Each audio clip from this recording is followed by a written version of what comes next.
बिहार में जाति आधारित गणना की रिपोर्ट सार्वजनिक कर दी गई है। बिहार के मुख्यमंत्री नीतीश कुमार, आरजेडी सुप्रीमो लालू प्रसाद यादव के साथ उप मुख्यमंत्री तेजस्वी यादव ने भी इसको लेकर अपनी प्रतिक्रिया दी है। तेजस्वी यादव ने इसे एक ऐतिहासिक क्षण बताया है। आखिर कौन लोग हैं जो कचरा साफ करते हैं, नाला साफ करते हैं, कौन लोग झुग्गी में रहता है, कौन लोग मजदूरी करता है, कौन लोग भूमिहीन लोग हैं। और इस आंकड़े में सारी चीज़ें आ गई कि किसकी कितनी आबादी है और किसकी क्या स्थिति है, आर्थिक स्थिति का भी जो है पता चला है। तो लगभग जो है 64% पिछड़ा अति पिछड़ा समाज के लोग हैं और 20% SC ST लोग हैं। तो ये आंकड़ा जो है लगभग जो है आप समझिए कि 85 के आसपास जो है पिछड़ा अति पिछड़ा दलित समाज का जो लोग हैं, वो आंकड़ा जो है देश के सामने जो है अब आ चुका है। अब हम लोगों का लड़ाई रहा है सामाजिक न्याय का, और जो दौर है आर्थिक न्याय का, जो कमज़ोर लोग हैं उनको मुख्य धारा में लाने का। तो सरकार की यही कोशिश होगी, यही प्लानिंग होगी कि जो साइंटिफिक जो डेटा मिला है उसी हिसाब से हम कल्याणकारी योजनाएं, जो लोग गरीब हैं, जो जातियां गरीब हैं, हालांकि गरीबी हर जातियों में है, तो उनके लिए जो है विशेष योजना जो है हम लोग बना करके लोगों को लाभ पहुंचाने का काम करें। सरकार के सर्वे रिपोर्ट के मुताबिक बिहार में 36% अत्यंत पिछड़ा वर्ग है, 27% पिछड़ा वर्ग है, 19% से थोड़ा ज्यादा अनुसूचित जाति है। आंकड़ों के जारी होने के बाद इस पर प्रतिक्रिया आनी भी शुरू हो गई है। बिहार बीजेपी के प्रदेश अध्यक्ष सम्राट चौधरी ने कहा कि हम भी जातीय जनगणना का समर्थन करते हैं, लेकिन सरकार को आर्थिक सर्वे रिपोर्ट भी जारी करनी चाहिए। वहीं कृषि मंत्री कुमार सर्वजीत ने कहा कि जितनी आबादी उतनी हिस्सेदारी होनी चाहिए। भारतीय जनता पार्टी का पूर्ण समर्थन था और हम लोगों ने इसमें समर्थन देकर इसको पास कराया था। आज जो जातीय सर्वेक्षण आए हैं, इसका अध्ययन करेगी भारतीय जनता पार्टी, किस मैकेनिज्म से इसको किया गया, और उसके बाद जरूर अपना बयान दो। आर्थिक सामाजिक सर्वेक्षण नहीं जारी किया गया, नहीं करना ही चाहिए। जब आपने जातीय जनगणना किया तो ये तय हुआ था कि उसमें आर्थिक और सामाजिक तौर पर किसका उत्थान हुआ, किसका नहीं हुआ, इसको भी जारी करना चाहिए। जब बिहार के माननीय उप मुख्यमंत्री जब विपक्ष में थे, लगातार वह कहते थे कि जातीय जनगणना होनी चाहिए। और आप सबों को याद होगा ना, जब ये मामला आया तो कितनी बवाल मचा, ना जाने किन लोगों ने क्या कहा। आपके चैनलों में मैंने देखा तरह तरह की बहस हुई जातीय जनगणना, और मैंने लगातार ये कहते रहा कि जातीय जनगणना में चाहे किसी जाति धर्म के लोग हों, वो किस स्थिति में है, उनकी आबादी क्या है, हम वो जान जाएंगे, हम उसके बराबर में उनके लिए काम करेंगे। यही तो मैंने कहा, आज भी मैं वही कह रहा हूं, कल भी मैंने वही कहा। किस जाति की कितनी आबादी है बिहार में, उसको हिस्सेदारी होनी चाहिए कि नहीं होनी चाहिए। अभी तक आप क्या कह रहे थे कि 17% आपकी आबादी है। मैं जिस समाज में आता हूं, हमारा 19.5% हो गया, तो आप 19.5% में हमको हक दीजिएगा कि नहीं दीजिएगा। 6 गो लोकसभा है, 19.5% में आज क्यों। अब हम बेगूसराय को भी देखेंगे कि वहां पे आबादी कितनी है, उसको भी रिजर्व करने की मांग करेंगे। रिजर्व हो जाना चाहिए वो। चलिए अब आंकड़ों पर नजर डालते हैं जो जातीय जनगणना में जारी किए गए हैं। आंकड़ों के अनुसार बिहार में पिछड़ा वर्ग के आंकड़ों के अनुसार बिहार में पिछड़ा वर्ग के 27.13% आबादी है। अति पिछड़ा वर्ग 36.01% है। अन्य पिछड़ा वर्ग 15.52% है। बिहार की कुल आबादी 13,07,25,310 है। पिछड़ा वर्ग की आबादी 3,54,63,936 है। अत्यंत पिछड़ा वर्ग 4,70,80,514 है। अनुसूचित जाति 2,56,89,820 है। अनुसूचित जनजाति 21,99,361 है। अनारक्षित वर्ग की संख्या 2,02,91,679 है। बिहार में कुल 82% हिंदू आबादी है। 17.7% मुस्लिम आबादी है। 0.05% ईसाई आबादी है। 8% बौद्ध धर्म और 0.16% लोग किसी कोई धर्म से ताल्लुक नहीं रखते हैं। आंकड़ों के अनुसार बिहार में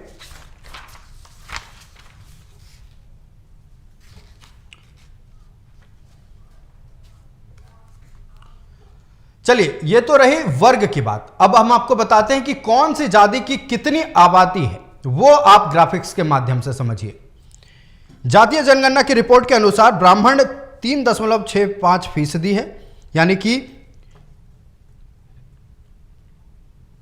4,78,12,80, माफ कीजिएगा, राजपूत की 3.45% आबादी है, कायस्थ की 0.6011% आबादी है, कुर्मी की 2.8785 यानी कि 2.8785% आबादी है, कुशवाहा 4.2120% आबादी है, तेली 2.8131% आबादी और भूमिहार 2.8693% आबादी है। बिहार में कुर्मी 2.87% है, कुशवाहा 4.27% है, धानुक 2.13% है, भूमिहार 2.89%, सुनार 0.68%, कुम्हार 1.04%, मुसहर 3.08% है, बढ़ई 1.45% है, कायस्थ 0.60% है, यादव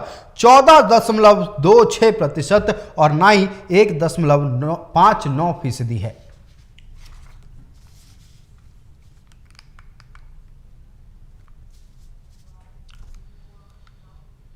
और इसी खबर पर और भी बातचीत करने के लिए हमारे साथ बिहार एडिटर मनोज नारायण सिंह लगातार बने हुए हैं। मनोज जी, सरकार ने जाति आधारित गणना की रिपोर्ट सार्वजनिक कर दी है।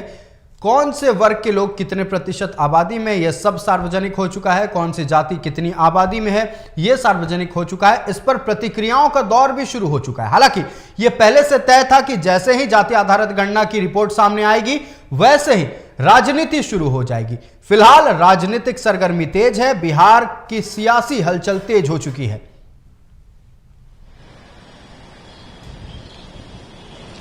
देखिए आयुष, सबसे पहले अपने दर्शकों को हम ये बताना चाहेंगे कि जो बिहार सरकार ने जो रिपोर्ट कार्ड जारी किया है, उस रिपोर्ट कार्ड में समरी जो है 5 ये कैटेगरी बनाया गया है। आप देख सकते हैं यहाँ पर, ये जो है ओबीसी का है, बीसी का है, शेड्यूल कास्ट का है और इसमें सामान्य जो जनरल कैटेगरी है ये है। तो ये जो है इसमें बांटा गया है, लेकिन इसमें धर्म को लेकर के इसमें नहीं बांटा गया है कि कितना % हिंदू धर्म है, कितना % मुस्लिम धर्म है। हाँ, ईसाई के बारे में जो है इसमें दिया गया है। तो जाहिर सी बात है कि ये जो है जो कैटेगरी में जो बांटा गया है 5 कैटेगरी में, तो ये एक तरह से कहा जाए तो इसमें सबसे अधिक ओबीसी का है और उसके बाद में बैकवर्ड क्लास का है और शेड्यूल कास्ट का 19% है और जो जनरल कैटेगरी है उसमें 15% है। लेकिन इसमें जो आंकड़ा जारी किया गया है इसमें लगभग 215 कास्ट का जो है इसमें जिक्र किया गया है। हालांकि गिरिराज सिंह ने कहा है, बीजेपी के जो केंद्रीय मंत्री हैं उन्होंने कहा है कि बिहार में हजारों जातियां हैं, लेकिन सिर्फ इतना ही जो है जो पब्लिश किया गया है इसमें कहीं न कहीं गड़बड़ घोटाला किया गया है, सियासत हो रही है। दूसरी बात ये आयुष, इसमें सबसे बड़ी बात है कि जो रिपोर्ट कार्ड जारी किया गया है, ये जो सर्वेक्षण हुआ, इसमें आप देख सकते हैं कि इसमें सर्वेक्षण में यहाँ पर कितने लोग पढ़े लिखे हैं, कितने के पास में लैपटॉप है, कंप्यूटर है, आवासीय स्थिति है, माने घर रहने के लिए घर है कि नहीं, खेती के लायक जो है जमीन है कि नहीं, आवासीय भूमि है कि नहीं, सभी स्रोतों से मासिक आय कितनी है, ये सब डाटा इसमें कलेक्ट किया गया है। लेकिन ये जो है आर्थिक जो सर्वेक्षण है जिसकी मांग होती रही है और जो सरकार भी दावा करती रही है कि इसमें जो भी गरीब जो लोग होंगे, चाहे किसी भी जाति के होंगे, किसी भी वर्ग के होंगे, उसको उत्थान के लिए सरकार कोशिश करेगी, योजना लाएगी। लेकिन जिस तरह से जो आज पब्लिश हुआ है, ये जातिगत जो आधार है, ये जो है पब्लिशमेंट पर जो है सियासत गर्म हो गई है। आयुष, ये मामला आज का नहीं है, ये मामला तकरीबन 4 साल पुराना है। फरवरी 19 में ये विधानसभा और विधान परिषद में दोनों में जो है पास कराया गया था कि बिहार में जाति जनगणना कराई जाए। तो पास तो हो गई थी, लेकिन ये मूर्त रूप इसका नहीं आ पाया था। फिर जो है 2022 में जो है ये कैबिनेट में जो है ये पास हुआ। तो जाहिर सी बात है कि जब ये प्रोसेस जब महागठबंधन की जब सरकार जब बिहार में बनी तो उसके बाद में इस पर जोर दिया गया। हालांकि जिस समय ये निर्णय लिया गया था उस समय एनडीए की सरकार थी बिहार में, लेकिन इसमें जो इसको जो मूर्त रूप में लाया गया वो जो है महागठबंधन की सरकार में लाया गया। जाहिर सी बात है कि हमारे सभी दर्शकों ने देखा, हम सबों ने देखा कि किस तरह से इसमें सियासत हुई, मामला कोर्ट में भी गया, आनंद फानंद में कराया गया, सामान्य प्रशासन विभाग को इसकी जिम्मेवारी दी गई, कॉन्टीजेंसी फंड से 500 करोड़ की अतिरिक्त व्यवस्था की गई, जबकि बिहार में रेवेन्यू का बहुत ही प्रॉब्लम है, फिर भी जो है कॉन्टीजेंसी फंड से इसका 500 करोड़ का जो है व्यवस्था कराया गया ताकि ये जातिगत जनगणना हो जाए। जातीय जनगणना तो हो गया, लेकिन इस पर सियासत काफी गर्म है। सरकार ने जो अपना ब्रीफिंग किया है उसमें विवेक कुमार सिंह जो अपर मुख्य सचिव हैं, अभी प्रभारी मुख्य सचिव के में हैं, उन्होंने जो है प्रेस कॉन्फ्रेंस करके इसकी जानकारी दी, लेकिन आर्थिक तौर पे कौन जाति में कितने लोग गरीब हैं और कितने लोग अमीर हुए हैं ये सब का कहीं जिक्र नहीं है। साथ ही इसके बाद में देखिए कि तेजस्वी यादव ने प्रेस कॉन्फ्रेंस किया। तेजस्वी यादव प्रेस कॉन्फ्रेंस कर करके उन्होंने बताया कि इसमें हम लोग जो है गरीब जो भी लोग हैं, चाहे जिस किसी वर्ग के हैं, उनको हम लोग जो है ऊपर लाने का प्रयास करेंगे। लेकिन जिस तरह से आरजेडी कोटे के जो मंत्री हैं कुमार सर्वजीत जी, उन्होंने साफ तौर पे कहा कि कास्ट जितने जो भी कास्ट की भागीदारी है उसके मुताबिक जो है भागीदारी सत्ता में चाहिए, मतलब सीट में चाहिए। ये कहीं कोई नहीं कह रहा है, सरकार के कोई भी नामुमकिन जो है कोई अभी तक किसी का बयान नहीं आया है कि इसमें इतने लोग गरीब हैं, इसमें ये योजना लाई जाएगी। तो ये तमाम जो है सियासत हो रही है। और जिस तरह से बिहार में आयुष कुछ भी कहा जाए, लेकिन बिहार में जो कास्ट फैक्टर है वो जो है यहाँ पर काम करता है। पार्लियामेंट्री इलेक्शन में तो बहुत कम देखने को मिलता है, लेकिन असेंबली इलेक्शन में ये काफी देखने को मिलता है। और जातीय गोलबंदी 90 के दशक से बिहार में जातीय समीकरण का बोलबाला शुरू हो गया था।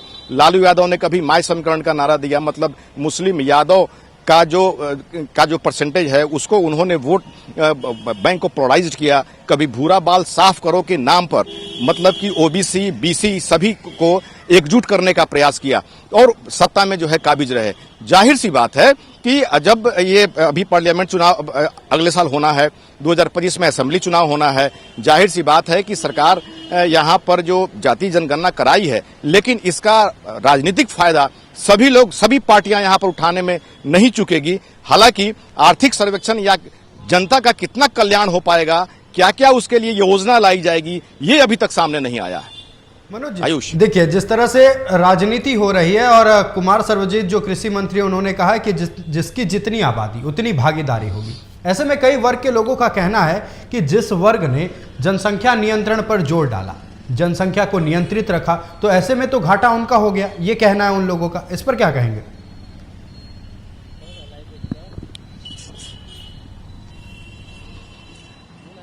देखिए, बीजेपी के नेताओं का साफ तौर पे कहना है कि ये जो आंकड़ा है इसके साथ छेड़खानी की गई है, ये गलत आंकड़ा है, हम लोग इसका स्टडी करेंगे। बीजेपी लगी हुई है कि हम लोग स्टडी करेंगे और स्टडी करना शुरू भी कर दिया है बीजेपी वाले लोगों ने। अब जहां तक बात है कि जिसकी पॉपुलेशन पे कंट्रोल लगी है, तो पॉपुलेशन पे कंट्रोल लगी है तो यहां पर तो बात हो रही है सत्ता में भागीदारी करने की, होने की। यहां पर जिस तरह से बीजेपी के नेताओं ने साफ तौर पे कहा है कि इसमें ये डाटा क्यों नहीं दिखाया गया है कि किस जाति के लोग कितने अमीर हुए, किस जाति के लोग कितने गरीब हैं और किस समुदाय के लोग कितने गरीब हैं, कितने अमीर हुए, ये सब इसमें नहीं दिखलाया गया है। जाहिर सी बात है कि अगर देखा जाए तो लिटरेसी के मामले में अगर जिन लोगों ने जनसंख्या पर अपना पाबंदी लगाया, जाहिर सी बात है कि वो समुदाय या वो जाति लिटरेट कही जाएगी, जिसके कारण उन्होंने अपने जनसंख्या पर कंट्रोल किया। तो एक तरह से सत्ता में भागीदारी की बात हो तो उसके लिए जो है अगर ये बात अगर सामने आ रही है तो उनके लिए तो ये बात दुखद है। लेकिन सरकार को हर एक पहलू पर सोचना चाहिए, सारी राजनीतिक पार्टियों को हर एक पहलू पर सोचना चाहिए और सोच करके जो भी कमजोर लोग हों, चाहे जिस जाति के लोग हों, उनको उठाने का प्रयास करना चाहिए। आयुष, देखिए आपने बीजेपी का जिक्र किया। बीजेपी ये कह रही है कि कुछ जाति के बारे में ज्यादा सोचा गया है, तुष्टीकरण की राजनीति की गई है। और वहीं जमीनी हकीकत की अगर बात कर ले, जमीन पर भी कुछ लोग जो हैं वो कह रहे हैं कि हमारे घर कोई जनगणना करने नहीं पहुंचा था, कैसे हमारा रिपोर्ट जारी कर दिया गया। सवाल कई तरह के खड़ा हो रहे हैं मनोज जी।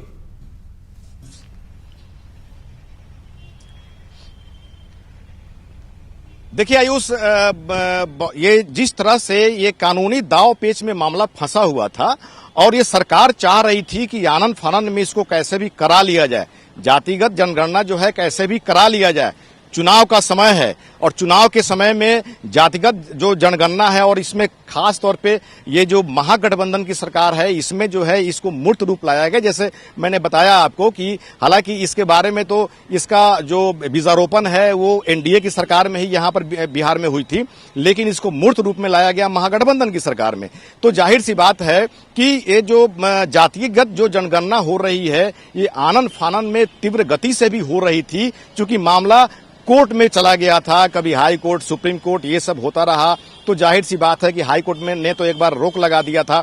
तो जाहिर सी बात है कि कोर्ट के मामला से बचने के लिए और जल्दी जातिगत जनगणना करा ली जाए और इस तरह से इसको माने इन्फोर्स किया गया। के पाठक यहाँ एससीएस जो है शिक्षा विभाग के बने हुए थे और शिक्षा विभाग के जो भी शिक्षक लोग हैं उन लोगों को इस जनगणना में लगाया गया था। तो यहाँ पर जो के पाठक हैं उनके आदेश की भी अवहेलना यहाँ पर हुई थी और उनको जो है अपना आदेश को ड्रॉप करना पड़ा था, मतलब कि थोड़ा साइड होना पड़ा था। तो जाहिर सी बात है कि सरकार चाह रही थी कि किसी भी तरह से ये जनगणना करा ली जाए ताकि इसका माइलेज, हालांकि लाख सरकार ये दावा कर रही है कि आर्थिक माने यहाँ पर लोगों के उत्थान के लिए ये जनगणना कराई गई है, लेकिन जिस तरह से आज जब इसका खुलासा हुआ, जब रिपोर्ट कार्ड जारी हुआ और जो राजनीतिक बयान आ रहे हैं, तो ये राजनीतिक जितने बयान आ रहे हैं इससे साफ जाहिर होता है कि सारे के सारे राजनीतिक दल इसका फायदा उठाने के लिए अपना वोट बैंक को पोलराइज करने की कोशिश में लग जाएंगे। हालांकि इसमें जल्दीबाजी में तो कुछ काम गड़बड़ हुआ है, कहीं जो भी जिन लोगों को भी लगाया गया था कहीं गए कहीं नहीं गए। हालांकि कुछ लोग जैसे कि जो टीचर जिस पंचायत में है, जहां उनका घर है, वो तो कम से कम जान ही रहे हैं कि हाँ हमारे पंचायत में, हमारे गांव में कौन कौन से लोग रह रहे हैं, कितने परिवार हैं, किस कास्ट के हैं। तो बहुत जगह ऐसा भी हुआ है कि लोग टेबल अपना रिपोर्टिंग कर दिया है, लेकिन जो रिपोर्टिंग हुआ है उसमें रिपोर्ट जो भी लोग बनाया उसमें थोड़ा 19-20 तो हो सकता है। सरकार ने भी जो रिपोर्ट जारी किया इस पर बीजेपी का दावा है कि ये रिपोर्ट गलत है। अब सही क्या है, गलत क्या है, अब ये आंकड़ा क्या है, अब ये तो जो है पर्दे के पीछे की बात है। सरकार ने जो जाहिर किया है, जो रिपोर्ट कार्ड जारी किया है, इसी को जो है सब हम सभी देख रहे हैं, सारी जो भी पार्टियां हैं वो देख रही हैं। हालांकि सभी पार्टियां अपने अपने सूत्र को जरूर इसमें लगाएंगे कि डिपार्टमेंट में पता किया जाए कि इसका सही आंकड़ा क्या है, क्योंकि सही आंकड़ा पर ही वोट बैंक को पोलराइज किया जाएगा। सारे जो भी पॉलिटिक्स, जो भी राजनीतिक दल हैं, इसका माइलेज उठाने के, इसका फायदा उठाने का भरपूर प्रयास करेंगे। आयुष जी देखिए, उप मुख्यमंत्री तेजस्वी यादव ने जब प्रेस कॉन्फ्रेंस किया उस दौरान मीडिया से बात करते हुए उन्होंने कहा कि अब यह पता चल चुका है कि कितने लोगों के पास जमीन है, कौन भूमिहीन है, किसके पास रोजगार है, कौन अति पिछड़ा वर्ग है, किस गांव तक विकास नहीं पहुंच पाई है, उस पर काम किया जाएगा। चलिए ये अलग बात हुई। बीजेपी इस पर आरोप लगा रही है कि आर्थिक रिपोर्ट जो है वो सार्वजनिक नहीं किया गया है। ये जो दोनों तरफ से बातें आ रही हैं, ये आर्थिक तौर पर कमजोर वर्ग के लिए ये बेहद महत्वपूर्ण है। क्यों? क्योंकि अगर सरकार जिस तरह से बात कर रही है कि हम अब सामाजिक उत्थान करेंगे, अब पता चल चुका है कि कौन से लोगों पर ज्यादा काम करना है, लेकिन क्या ये काम करने के लिए है या फिर टिकट के बंटवारा में ये रिपोर्ट ज्यादा काम आएगा?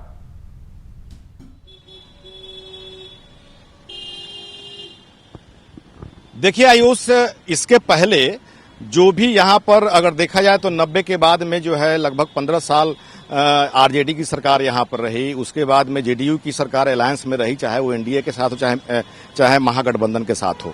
तो ये जो भी मतलब कि समय रहा 90 के बाद में अभी तक, ये सबसे बड़ा सवाल ये है कि इतना दिन जो है मतलब कि आरजेडी और जेडीयू की सरकार रहते हुए इतने लोग गरीब कैसे हैं, इतने लोग पिछड़े कैसे हैं, ये बहुत बड़ा सवाल जो है यहाँ पर खड़ा होगा। और हमको ऐसा लगता है, पर्सनली मुझे ऐसा लगता है कि सरकार ये रिपोर्ट इसलिए जारी नहीं की होगी क्योंकि विपक्षी को बैठे बैठे मुद्दा मिल जाएगा कि जब इतने दिन आप लोगों की सरकार थी तो फिर इतने लोग गरीब कैसे हैं, आर्थिक रूप से पिछड़े कैसे हैं, इतने लोगों के पास कंप्यूटर लैपटॉप क्यों नहीं है, इतने लोगों के पास में मोटर वाहन क्यों नहीं है, इतने लोगों के पास आवासीय घर क्यों नहीं है। तो बैठे बैठाए जो है विपक्षी को मुद्दा मिल जाएगा। ऐसा हो सकता है कि इसी को लेकर के ये डाटा अभी छुपाया गया हो, लेकिन कहीं ना कहीं कभी ना कभी ये डाटा जो है सामने आ ही जाएगी। अब ऐसा हो सकता है कि विपक्षी इस मुद्दा को उठाए कि नहीं, जो सर्वेक्षण किया गया है, जो जिन जिन आधारों पर सर्वेक्षण किया गया है, रिपोर्ट बनाया गया है, उस रिपोर्ट को सार्वजनिक किया जाए। जाहिर सी बात है कि विपक्ष इस पर अपना दबिश बनाएगी और जैसे ही अगर वो डाटा अगर जारी होता है तो जाहिर सी बात है कि विपक्षी पार्टी को यहां पर मुद्दा मिल जाएगा। लेकिन सरकार चाहेगी कि वो मुद्दा सामने नहीं, वो जो डाटा है वो सामने नहीं आए, चूंकि सॉरी कि जो तेजस्वी यादव हैं 15 साल आरजेडी की सरकार रही, अभी नीतीश कुमार है लगभग जो है 15 साल तो से ज्यादा इनकी सरकार रही। तो जाहिर सी बात है कि सबसे बड़ा सवाल ये हो जाएगा महागठबंधन के लिए कि जब आपकी सरकार, जब 33 साल तक जब आपकी सरकार रही, तो फिर ये इतने लोग गरीब कैसे हैं, इतने लोगों के पास में ये सब क्यों नहीं है। उधर गिरिराज सिंह ने आज बेगूसराय में प्रेस कॉन्फ्रेंस जारी करके कहा है कि इतना जो है मनरेगा का हमने राशि जो है केंद्र सरकार ने रिलीज किया, इतना जो है कबीर योजना के तहत जो है रिलीज किया। मतलब कि जो बीपीएल की जो लोग होते हैं उनका अगर जो गरीबी रेखा से नीचे हैं या जो गरीब हैं, अगर उनकी मृत्यु हो जाती है तो उनका लाश दफनाने के लिए तत्काल 1500 रुपया का रिलीफ दिया जाता है, कबीर योजना है। और इस तरह की तमाम योजनाएं हैं कि इतना जो है आवास, जो प्रधानमंत्री आवास का इतना जो है संख्या आया यहाँ पर, इस सब में घपला घोटाला हुआ है, मनरेगा में घपला घोटाला हुआ है, इस सब पर जो है सीबीआई की जांच होनी चाहिए, आज बेगूसराय में गिरिराज सिंह ने कहा है। तो जाहिर सी बात है कि एक तरफ से जो है केंद्र सरकार ने जो पैसा दिया है उसको। मनोज जी, जब हर मुद्दे पर चर्चा हो रही है, हर मुद्दे को लेकर सर्वेक्षण किया जा रहा है, जैसे जाति को लेकर, धर्म को लेकर, आर्थिक तौर पर हो रही है, किसका कितना इनकम है, किसके पास भूमि है नहीं है, कौन अति पिछड़ा है, किस गांव तक विकास नहीं पहुंची, तो एक मुद्दा क्यों छूट रहा है? पलायन के मुद्दे पर कोई क्यों नहीं बात कर रहा है? पलायन को लेकर आंकड़ा कहां है? जब हर चीजों को लेकर आंकड़ा जारी किया गया, सर्वेक्षण किया गया, तो बिहार में सबसे बड़ी दिक्कत है, सबसे बड़ी बीमारी है पलायन। पलायन पर कोई क्यों नहीं बात कर रहा है, या पक्ष हो या विपक्ष हो?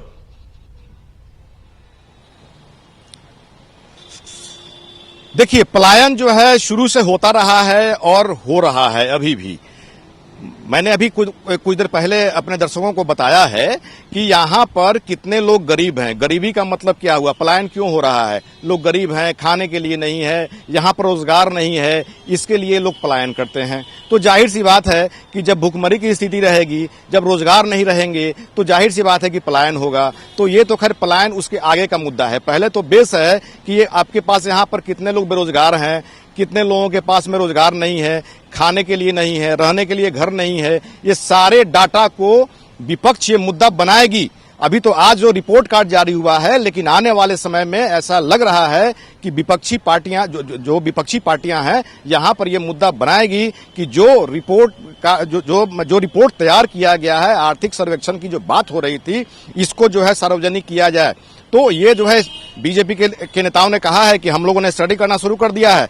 जो जातिगत जो जातीय जो गणना हुआ है, ये जो गणना जो लिस्ट जो जारी किया गया है, इसमें भी गड़बड़ घोटाला है और आर्थिक सर्वेक्षण को भी जो है सार्वजनिक किया जाना चाहिए। तो विपक्षी ने अपना जो है इंडिकेशन दे दिया है। इसके बाद में लग रहा है कि विपक्षी पार्टियां जो है अपना मोर्चा खोल देगी सरकार के खिलाफ में कि सारे डाटा को जो है सार्वजनिक किया जाए। अब ये तो समय बताएगा कि सरकार सार्वजनिक करती है कि नहीं करती है, लेकिन अगर सार्वजनिक होती है तो जाहिर सी बात है कि बिठे बिठाए विपक्षी को ये मुद्दा मिल जाएगा। और महागठबंधन की मौजूदा समय में जो महागठबंधन की सरकार है आरजेडी और जेडीयू के साथ में, तो ये 33 साल से यहाँ पर इन लोगों की सरकार बिहार में रही है। सबसे बड़ा सवाल होगा, और ये सबसे बड़ा सवाल आयुष ये है कि ये जो जातीय जो जनगणना हुआ है, इससे बिहार की जनता को क्या मिला? आखिर जो है बिहार की जनता जो है इस पर निगाह टिकाए हुए है कि ये जो है 500 करोड़ का जो है हम गरीबों का जो पैसा जो खर्च हुआ है, इससे जनता को क्या बेनिफिट मिलेगा, और विपक्ष इस मुद्दा को भजाएगा। जी, आपने कहा कि जनता के मन में यह सवाल बहुत बेसब्री से आ रहा है कि जो इतने पैसे खर्च हुए, जातीय जनगणना हुई, इससे जनता को क्या, हमारा क्या? इसको लेकर कोई भी पार्टी बात नहीं कर रही है, विपक्ष भी बात नहीं कर रहा। विपक्ष तो ये कह रहा है, यहां तक कि प्रदेश अध्यक्ष बीजेपी के सम्राट चौधरी ये कहते हैं कि जातीय गणना के साथ थे, हम समर्थन में थे, हमने अपना समर्थन दिया था। चलिए वो बात अलग है, लेकिन कोई भी ये नहीं कह रहा है कि अब जब रिपोर्ट सामने आ गई है तो अब क्या, अब इन वर्ग के लिए क्या होगा? सिर्फ एक तरह का बयान सामने आया है, वो भी बिल्कुल राजनीतिक था मनोज जी। उसमें कहा गया है कि जिसकी जितनी आबादी उसकी उतनी भागीदारी। भागीदारी का मतलब क्या? क्या आप सरकारी नौकरियों में उसको अमल करने वाले हैं या फिर सिर्फ टिकट बंटवारा के लिए?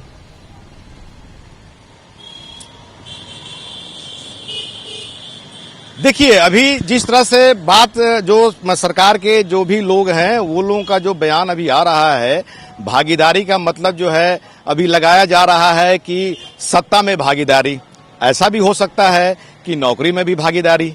तो ये तो खैर आने वाला समय बताएगा, लेकिन अभी जो है जो भी राजनीतिज्ञ लोग होते हैं वे द्व्यर्थी बात बोलते हैं।